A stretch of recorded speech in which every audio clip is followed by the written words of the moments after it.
Hello students, this is Abhishek Kumar SRS and today we are going to start lecture number 5 of metals and non-metals.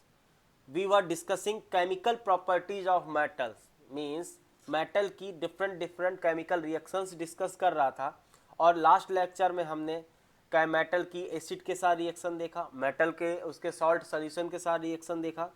अभी next reaction है आपकी reaction number 5, that is reaction of metals with chlorine. It means जो metal होता है वो chlorine के साथ कितना कैसे रिएक्शंस करता है.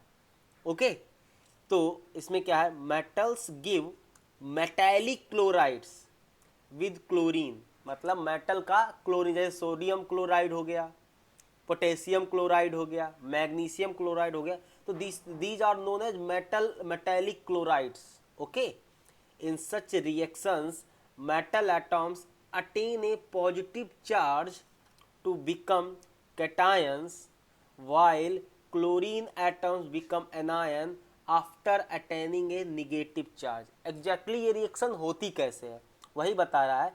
इसमें होता क्या है, जो आपका मेटल होता है, लेट सपोज मेटल कोई M है, मेटल कोई M है. अब मेटल क्या करते हैं, इलेक्ट्रॉन लूज करते हैं, इलेक्ट्रॉन लूज करते हैं. लेट किसी मेटल ने कितने इलेक्ट्रॉन लूज किए, N इलेक्ट्रॉन लूज किए. कोई मेटल है, मेटल अपने अपने अकॉर्डिंग करता है ना, तो लेट सपोज उसने N इलेक्ट्रॉन लूज किए. अगर N इलेक्ट्रॉन लूज करेगा तो उस पर कितना पॉजिटिव आ जाएगा, N का पॉजिटिव आ जाएगा. क्यों, क्योंकि उसने N इलेक्ट्रॉन लूज किए. ओके, सिमिलरली नॉन मेटल क्या होता है जो क्लोरीन है, यहाँ तो क्लोरीन है आपका नॉन मेटल, तो क्लोरीन क्या करता है, क्लोरीन हमेशा कितना इलेक्ट्रॉन गेन करता है, एक इलेक्ट्रॉन गेन करता है. तो क्या बना लेता है, Cl माइनस. तो यहाँ पे क्या होगा, क्लोरीन जो है वो एक इलेक्ट्रॉन गेन करके, सॉरी ये माइनस नहीं है, ठीक है, क्लोरीन जो है,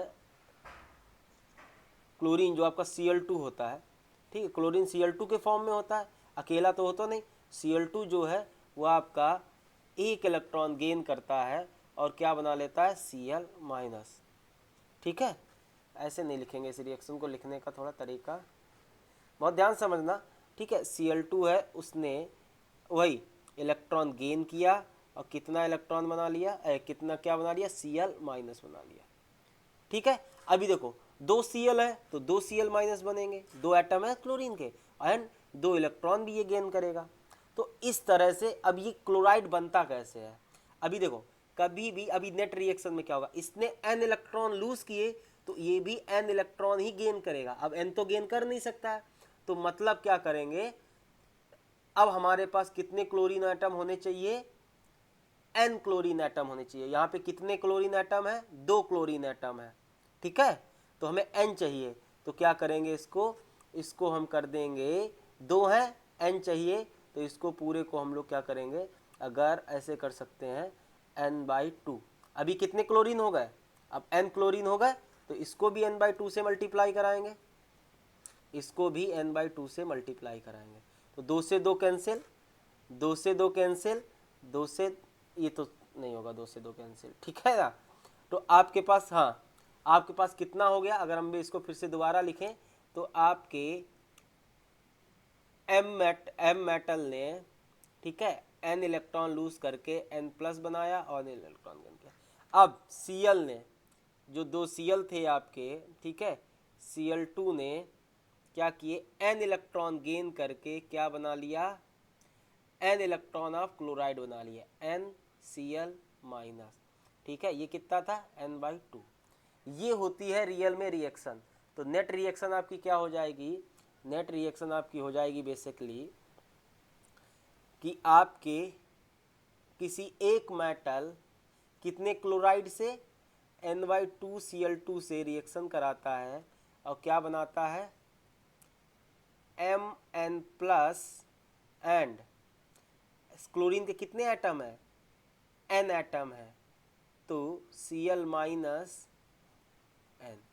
अभी आपको ये समझ में ना भी आया कोई बात नहीं, बेसिकली आपको ये देखना है जो यहाँ पे लिखा है.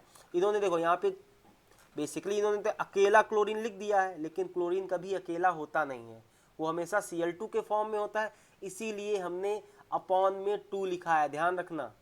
और इन्होंने अकेला NCl लिखा है, ये बेसिकली आपको समझाने के लिए लिखा है कि जब n इलेक्ट्रॉन ये लूज करेगा तो एक Cl तो एक इलेक्ट्रॉन गेन करता है। बात समझना, इसके हिसाब से भी हम देख लेते हैं। जब इसने n इलेक्ट्रॉन लूज किए, इधर हमने अगर ये n इलेक्ट्रॉन लूज करने का मतलब होता है कि प्लस Ne जो होगा वो हम लोग प्रोडक्ट साइड में लिखेंगे, अगर रिएक्टेंट साइड में लिखेंगे तो माइनस Ne लिखेंगे। तो इन्होंने क्या लिखा है, माइनस Ne लिखा है ये, ठीक है।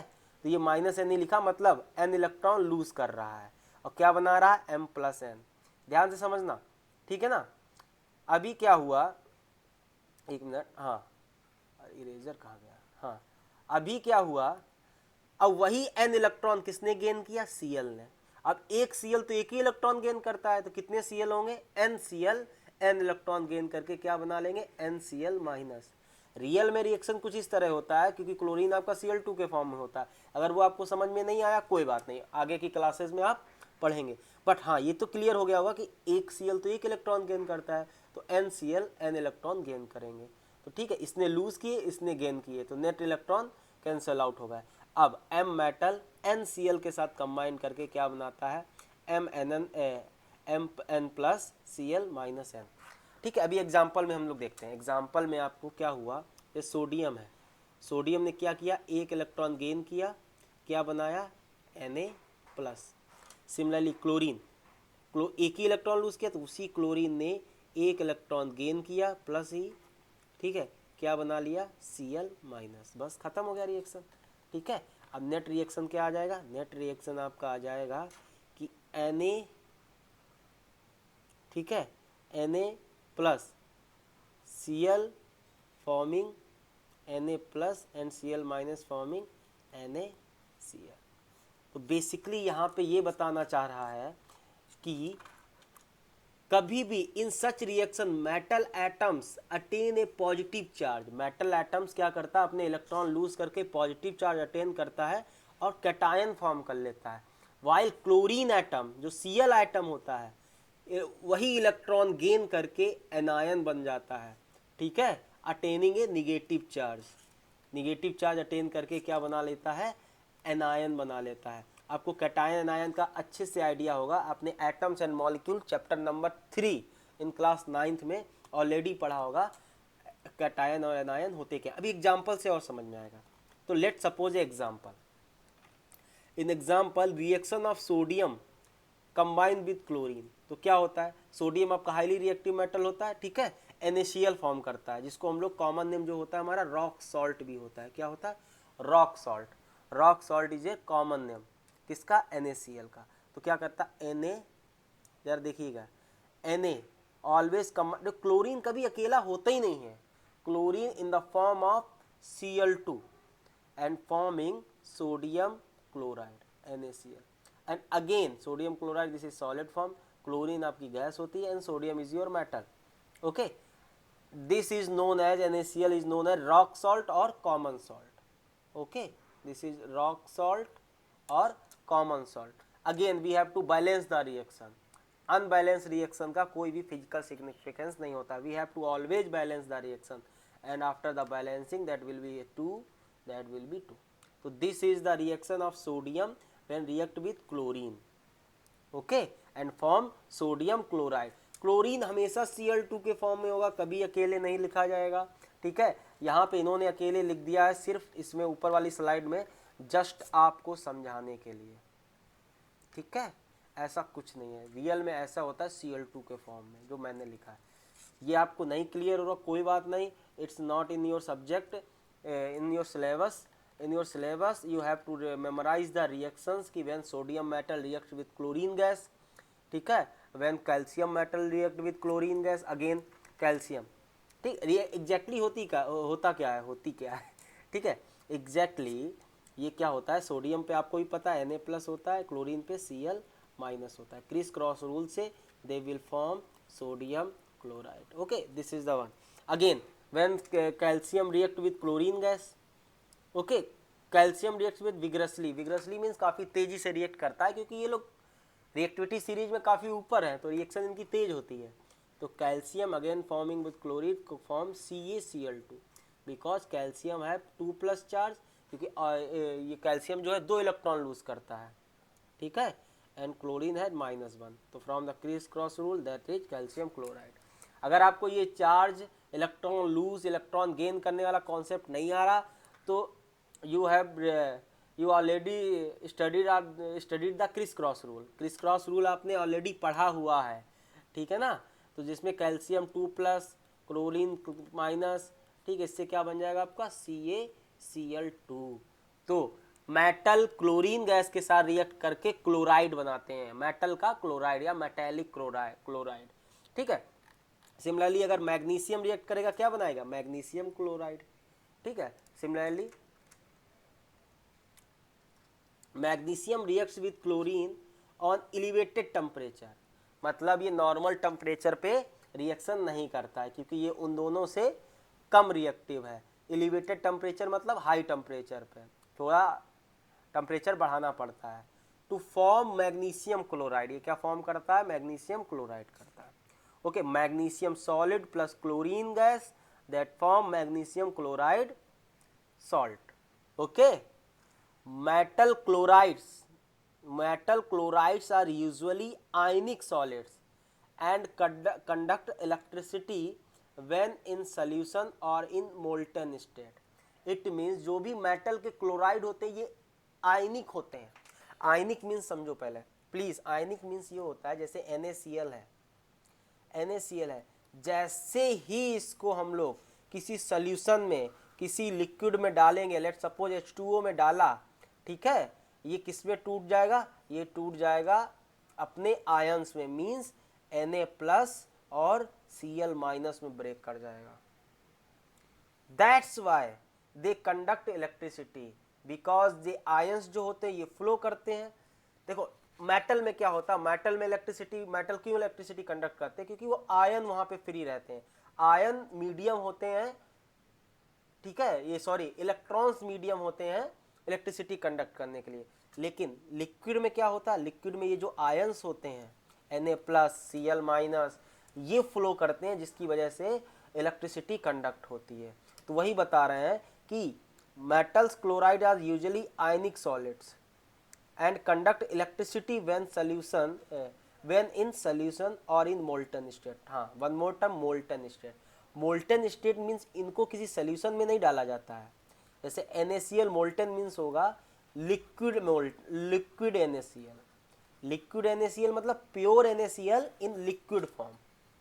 Molten NaCl means pure NaCl in the liquid form.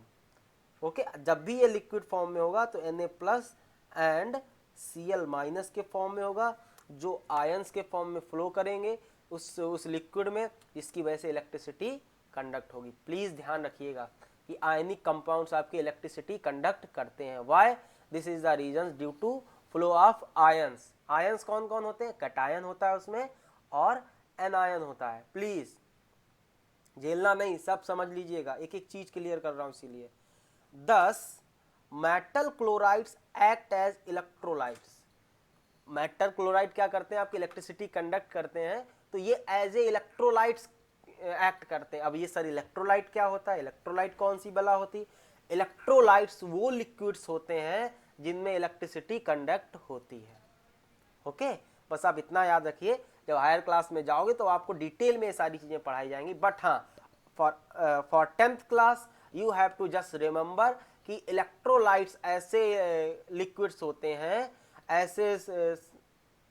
ऐसे सॉल्ट्स होते हैं जो लिक्विड स्टेट में इलेक्ट्रिसिटी कंडक्ट करते हैं. तो जो मेटल के क्लोराइड्स होते हैं, they always act as a electrolytes. Okay, they are non volatile and have high melting and boiling points. Okay, non volatile, sir ये वोलाटाइल क्या होता है, सर ये नॉन वोलाटाइल क्या होता है. ओके, वोलाटाइल मीन्स जो वेपराइज हो जाते हैं इजीली, मतलब जिनका वेपर इजीली फॉर्म हो जाता है.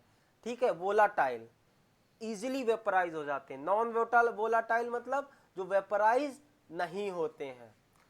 ठीक है, तो ये जो NaCl वगैरह होते हैं, ये जो भी क्लोराइड्स होते हैं, ये वेपराइज नहीं होते हैं, नॉन वोलाटाइल होते हैं. इनको गर्म करोगे, हीट करोगे तो ये वेपर में नहीं बदलेंगे, जल जाएंगे. समझ में आ रहा कि नहीं, please. Non volatile mean the substance that can not be vaporise, vapour form नहीं हो सकती जिसकी। Volatile mean the substance that can be converted into vapour form, जैसे H2O is your volatile, okay. But ये जो क्लोराइड्स होते हैं ये आपके वोलाटाइल नहीं होते हैं। इसके लिक्विड को अगर आप हीट करोगे तो जो सोल्यूशन होगा, जो सॉल्वेंट होगा, जैसे NaCl आप वाटर में डालो, इसको हीट करो तो वाटर वाटर उड़ जाएगा, NaCl आपका बच जाएगा। That means chlorides are non volatile, have high melting and boiling point. Means अभी जितने भी आयनिक कंपाउंड्स हैं आपके, ठीक है, ज़्यादातर जो भी आयनिक कंपाउंड्स हैं उनका मेल्टिंग पॉइंट और बॉइलिंग पॉइंट हाई होता है। रीज़न क्या है उसका भी हम रीज़न दे रहे हैं, फिर आगे हम डिस्कस करेंगे। अभी से बता दे रहे हैं ताकि दोबारा आपको समझ में आए। देखो क्या होता है, जो आपके आयनिक कंपाउंड्स होते हैं जैसे Na plus and Cl minus, अब इस पे निगेटिव चार्ज है, इस पे पॉजिटिव चार्ज है, ओके। तो ये काफ़ी स्ट्रॉन्ग, अभी इस पे positive, this is chlorine have negative charge, because of this they developed opposite forces, due to opposite charge में अट्रैक्शन बहुत अच्छा होता है, बहुत मजबूत अट्रैक्शन होता है, ये इसकी वजह से, ठीक है, ड्यू टू अपोजिट चार्जेस की वजह। भाई ये पॉजिटिव है, ये निगेटिव है, आपको भी पता है पॉजिटिव निगेटिव एक दूसरे को अट्रैक्ट करते हैं, तो ये अपोजिट चार्ज की वजह से इस पे एक अट्रैक्शन फोर्स लगता है जिसको बोलते हैं electrostatic force.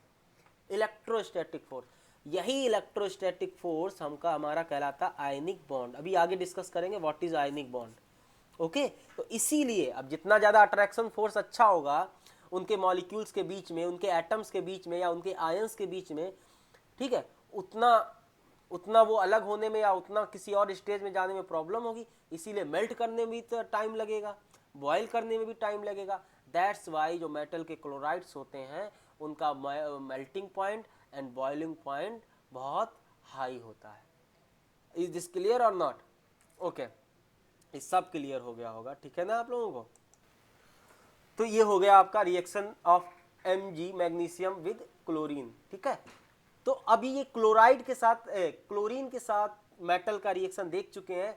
Metal always form metallic chloride when react with chlorine gas, okay.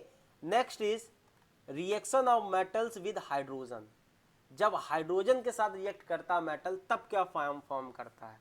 अब देखो यहाँ पे बहुत मस्त चीज है, अगर आप समझ जाओगे तो बहुत अच्छी बात है। देखो पहले यहाँ समझते हैं, most of the metals do not combined with hydrogen. पहली बात तो सारे मेटल आपके हाइड्रोजन के साथ रिएक्ट करते नहीं है। कुछ मेटल्स जो रिएक्टिव होते हैं, जो ऊपर रिएक्टिविटी सीरीज में ऊपर होते हैं, and only a few reactive metals such as sodium, potassium, calcium and magnesium form respective metal hydrides. कुछ जैसे सोडियम, पोटेशियम, कैल्शियम और मैग्नीशियम, इनको छोड़ दो तो बाकी लोग तो रिएक्ट करते नहीं है। अब ये लोग जो रिएक्ट करके क्या बनाते हैं, हाइड्राइड, हाइड्राइड बनाते हैं। क्योंकि हाइड्रोजन जो है आपका इलेक्ट्रॉन लूज भी कर सकता है, इलेक्ट्रॉन गेन भी कर सकता है। जब हाइड्रोजन मोस्ट इलेक्ट्रोपॉजिटिव के एलिमेंट के साथ कंबाइन करता है, most electropositive elements like sodium, potassium and magnesium, they form hydride. Hydrogen like metals has a tendency to lose electrons, so normally ये hydrogen atom does not accept the electrons. तो generally तो ये electron lose करता है, ठीक है, given by a metal atom to form a compound. A few metals that can form metal hydrides are, लेकिन जो कुछ मेटल्स हैं जिनके साथ ये इलेक्ट्रॉन गेन करके हाइड्राइड फॉर्म कर लेता है। जैसे अभी क्या हुआ यहाँ पे, सोडियम जो है, सोडियम अब इलेक्ट्रॉन लूज करेगा तो जैसे Cl2 इलेक्ट्रॉन गेन कर रहा था ना, बिल्कुल सेम मैकेनिज्म इसकी भी होगी। तो यह क्या करेगा, सोडियम जो है हाइड्रोजन के साथ कंबाइन करके sodium hydride, hydride means H minus, अगर ये chloride means Cl minus, similarly hydride means H minus, chloride means Cl minus, bromide means Br minus, iodide means I minus, similarly fluoride means F minus. अभी आपको समझ गया होगा कि hydride मतलब क्या है। तो sodium and hydrogen combined form NaH, sodium hydride, because sodium have Na plus and hydride have H minus. From the criss cross rule they will form sodium hydride NaH. Okay, तो अभी again we have to balance the reaction because without balancing there is no physical significance of reaction. Again similarly, when calcium reacts with calcium hydrogen, they form calcium hydride. Why this formula is CaH2? Because calcium lose 2 electron and form Ca2 plus, and hydrogen H minus, from the crisscross rule CaH2. Okay, so that's why hydrogen combines with the metals, most reactive metals. Generally they do not react, but most reactive metals like sodium, calcium, magnesium, potassium, तो ये क्या form करते हैं? Hydrides form करते हैं. Okay, तो this is all about the chemical properties of metals. Okay, next is your usages of metals. Metal के क्या क्या यूज होते हैं, तो ये आपको बहुत अच्छे से पता है, थ्योरेटिकल टाइप का है. ठीक है, तो मेटल का कहाँ, ठीक है, मेटल कहाँ का यूज होता है? सबसे metal in a bio processes. Iron is a constituent of haemoglobin. Sodium, magnesium, potassium, calcium etc are essential metals required as minerals in the living body. मतलब सबसे पहले ये बायो प्रोसेसेस में जो हम लोगों का बॉडी है उसमें ज़रूरत होता है. आपको पता है हीमोग्लोबिन में आपका आयरन होता है. क्या आपके शरीर में क्या है? आयरन है. ठीक है, वही वाला है. ठीक है, Fe होता है. और even sodium, magnesium, potassium, calcium, इनका भी ज़रूरत होता है हमको हमारी बॉडी में, सबको पता है. तो ये सबसे पहले हमारे बॉडी के लिए इम्पॉर्टेंट है. Metals in daily goods and machines. Again तो ये हमारी डेली लाइफ को किस तरह इम्पैक्ट करते हैं आपको ही पता है. Copper, aluminium are used to making electrical wires and cables. Iron used for making the stove, burners. ठीक है, gutter pipes, railway tracks etc. Steel means iron and carbon का मिक्स एलॉय होता है. Is used for making the engine parts, utensils, equipment etc. ठीक है, you can write anything. ठीक है, metals इन accessory, gold. ठीक है, gold, silver and platinum are use to make jewellery. Similarly metals in health equipment and instruments. Mercury आपका thermometer में use होता है. ठीक है, बैरोमीटर्स में यूज़ होता है. तो इस तरह आपका मरकरी का हेल्थ इक्विपमेंट में इस तरह यूज़ करते हैं. ठीक है, metals in space project. Sodium, titanium, zirconium are used the atomic space project. Metals as nuclear fuels, uranium. ठीक है, नेप्टूनियम, ये सब आपके न्यूक्लियर रिएक्शंस में काम आते हैं, न्यूक्लियर फ्यूल के लिए काम होते हैं. ठीक है ना, जो रिएक्टर्स वगैरह, वेपन्स वगैरह होते हैं, बम वगैरह जो बनाए होते हैं, एटॉमिक बम्स वगैरह, ये सब क्या होते हैं उसमें? ये यूरेनियम, नेप्टूनियम. ठीक है, ये सारे यूज करते हैं हम लोग. मेटल्स इन इकोनॉमी, हमारे देश की इकोनॉमी में कैसे मेटल हेल्प करते हैं? Over the period of time coins has been used for monetary transaction. जैसे आपके पहले कॉइन कैसे होते थे? सोने के चलते थे, चांदी के चलते थे, कॉपर के चलते थे. ठीक है, have been used for making coins. अभी तो मिक्स मेटल होता है, मेटलॉइड होता है. ठीक है, therefore these are also termed as coinage metals. Coinage metals कौन कौन से होते हैं? तो ये आपको डायरेक्ट क्वेश्चन आता है आपके. ठीक है, कॉइनेज मेटल्स जिनके कॉइन्स बनते हैं, like silver, gold and copper. These are coinage metal. Next lecture से, अभी तो टाइम हो रहा है, नेक्स्ट लेक्चर से we will start non metals. This is all about the metals. From next lecture we will start non metals. तो please आप metals पूरा अच्छे से कर लीजिएगा. Each and every reaction is important, each and every part is important. Okay, तो आप अपना NCERT करिए और अपना स्टार्ट कीजिए. Thank you class.